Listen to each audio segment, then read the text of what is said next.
argumen maqasid syar'i tentang keselamatan jiwa dalam beribadah runtuh dengan ayat inna sholati wa nusuki wa mahyaya wa mamati lillahi rabbil alamin. Dari video tadi, seorang pakar, Bapak Ihsanuddin Nursi kalau tidak salah, mengatakan bahwasanya apabila ada orang tidak boleh berjamaah karena untuk menjaga keselamatannya, itu bertentangan dengan ayat. Apa ayatnya? Inna sholati wa nusuki wa mahyaya wa mamati lillahi rabbil alamin. Ini kata beliau bertentangan. Saya memaklumi, beliau memang orang pintar, pakar, tapi bukan dalam Al-Quran. Bukan pakar ilmu agama. Kan sudah sering saya bilang, man takallama fi ghairi fannihi atabil ajaib. Orang kalau berbicara bukan di kapasitasnya mesti aneh-aneh gitu. Sekarang Anda buka di tafsir manapun, inna sholati wa nusuki itu sebelumnya ada kul. Kul ya Muhammad inna sholati wa nusuki wa mahyaya wa mamati lillahi rabbil alamin. Itu adalah perintah kepada Nabi Muhammad menolak ajakan orang-orang musyrik untuk menyembah Tuhan mereka. Untuk melaksanakan kurban memotong hewan untuk berhala-berhala mereka. Maka ulama menafsirkan bahwa maksudnya itu katakan Muhammad, kami ini beriman. Maka ibadah kami untuk Tuhan kami yaitu Allah. Maka hidup kami, bahkan penafsiran hidup di situ adalah apa yang kami kerjakan selama hidup, aima a'malu fi hayati, begitu kalau kita baca tafsirnya. Lillahi. Kami melakukan ibadah dalam hidup itu ya karena Allah. Terus wa mamati ay ma'usiya ba'da mamati, ma'usi ba'da mamati, dan apa yang aku wasiatkan setelah kematianku itu juga untuk Allah itu atau karena Allah. Jadi ini ayat tentang kita beriman dan kita ikhlas. Beribadah hanya untuk Allah, hidup pun hanya untuk Allah, untuk melaksanakan hukum-hukum yang diwajibkan oleh Allah. Enggak ada urusannya dengan kita memilih untuk celaka demi bisa melaksanakan sholat. Nggak ada urusannya, nggak nyambung sama sekali. Justru ketika orang melaksanakan sholat, tetapi di situ ada ancaman, nggak usah sholat dulu, bisa nanti. Sholat Jumat misalnya, di rumah nggak ada yang jaga. Kalau kamu tinggalkan rumahnya khawatir dirampok, nggak usah sholat Jumat, sholat zuhur di rumah. Itu aturan agama seperti itu. Jadi menjaga diri, menjaga harta itu lebih dikedepankan daripada melaksanakan kewajiban berupa ibadah seperti sholat, seperti puasa. Contohnya orang berpuasa. Kalau dia berpuasa nanti mengancam tambah sakit, bahkan tambah parah, tidak boleh berpuasa, Pak. Yang awalnya wajib menjadi haram berpuasa. Ini kan jelas, ini syariat namanya, ini hukum. Jangan ditentang-tentangkan dengan ayat inna sholati. Yang puasa mati-mati, yang penting puasa. Itu bukan goblok ya apa namanya? Ya tidak paham gitu loh. Jadi agama ini ada aturannya gitu loh. Bukan kita petak-petik ayat terus, enggak apa-apa mati. Yang boleh mengorbankan nyawa. Artinya boleh mengedepankan hifduddin, yaitu menjaga agama, itu hanya ketika perang. Artinya orang kalau berperang kan terancam jiwanya mati, tapi kalau dia tidak melawan terancam agamanya hancur, maka baru dia boleh atau bahkan dia wajib mengorbankan dirinya untuk keselamatan agama. Jadi menjaga agama itu bukan berarti kamu wah kalau nggak sholat nih hancur agama. Enggak, sholat itu ada aturannya.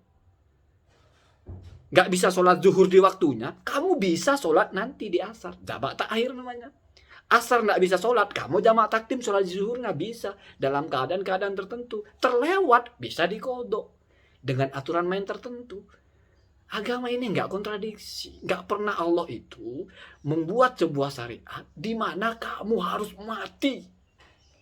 Kecuali dalam keadaan-keadaan tertentu. Maka marilah kita itu jangan mentang-mentang kita setuju dengan satu pemikiran lalu semua orang yang berbicara tentang itu walaupun bukan kapasitasnya kita telan mentah-mentah. Nggak boleh seperti itu, apalagi Al-Quran ya. Khawatirnya masuk kepada man fassarul Qur'ana bi ra'yihi, orang menafsirkan Al-Quran dengan kepalanya sendiri, kan bahaya sekali itu. Fal yatabawwa maq'adahu minan nar. Jadi ancamannya luar biasa. Kamu pilih mau masuk neraka yang mana saja, artinya Kalau kata Ibnu Hajar itu ya dulu ala tuliz zamani fihi, bahwasanya akan sangat lama di neraka itu ya. Inilah kita ya. Jadi kadang-kadang kita itu tidak terbawa suasana itu. Kita tidak bisa membedakan mana yang harus kita ikuti ketika dia bicara tentang apa. Mentang-mentang kita anggap ini orang pintar, tapi pintar di bidang apa, kan begitu. Ya kan, saya kira dalam dunia akademik juga ada pola masing-masing. Ini pakar tentang kedokteran, tidak boleh dibicara tentang hal yang dia tidak kuasai, kan begitu. Seharusnya kan seperti itu. Ini pakar ekonomi, ya dia bicara tentang ekonomi, kan begitu. Linear kan, linear. Apa yang dia sampaikan adalah apa yang dia kuasai. Kalau ya mohon maaf, belajar agamanya sekilas-sekilas, tidak pernah mendalam, ya jangan coba-coba bicara tentang agama, kan begitu. Biar nggak rancu gitu. Biar nggak tiba-tiba menolak. Sudah satu pendapat yang dikonsesikan, sudah didiskusikan, sudah berdasarkan rujukan-rujukan yang resmi gitu, lalu menyimpulkan bahwasanya untuk menghindarkan penyakit ini, saya tidak bicara polemiknya, untuk ini kesimpulannya, untuk menghindarkan kita dari tertular maka dilarang berjamaah di masjid misalnya. Lalu ngapain takut berjamaah di masjid hanya untuk menyelamatkan jiwa? Kenapa harus takut untuk celaka? Kenapa? Bukankah inna sholati? Nah itu masalah sekali itu. Masalah itu Pak ya, masalah sekali. Dan kelemahan kita sekali lagi, ya karena kita juga tidak paham mana yang benar, sehingga apa yang kita anggap masuk akal benar. Maka inilah pentingnya kita mencari orang-orang yang expert di bidangnya. Kalau kamu mau nyimak tentang tafsir, ya ikutilah ulama yang memang ahli tafsir. Kalau mau bicara tentang ilmu agama, ikutilah ulama yang memang ahli agama. Jangan ikuti sembarang orang, walaupun orang pintar, kan begitu. Karena ya kan sudah paham, Valentino Rossi nggak ada lawannya kalau di lintasan MotoGP. Tapi kalau dia disuruh renang, ya kan lain gitu. Atau suruh balap karung, belum tentu dia tidak akan bisa terkalahkan sebagaimana dia tidak terkalahkan ketika di lintasan MotoGP. Itu kan hal yang gampang dilogikakan loh. Cuman kadang-kadang kita tidak memakai logika gitu ya. Jadi nggak ada soal itu bertentangan dengan ayat itu, bertentangan apanya ya. Sama dengan ada Ronaldo misalnya sama wasit pemain sepak bola di tengah lapangan, kamu kira wah itu lawannya Ronaldo, itu karena kamu tidak paham itu wasit apa musuhnya. Itu namanya kita tidak paham kan, mesti ngaco kesimpulannya ya. Jadi hal yang tidak bertentangan kita anggap bertentangan. Kenapa? Karena ayatnya kita pahami sendiri. Ayat ini dipahami sendiri sehingga bertentangan dengan pemahaman yang lain.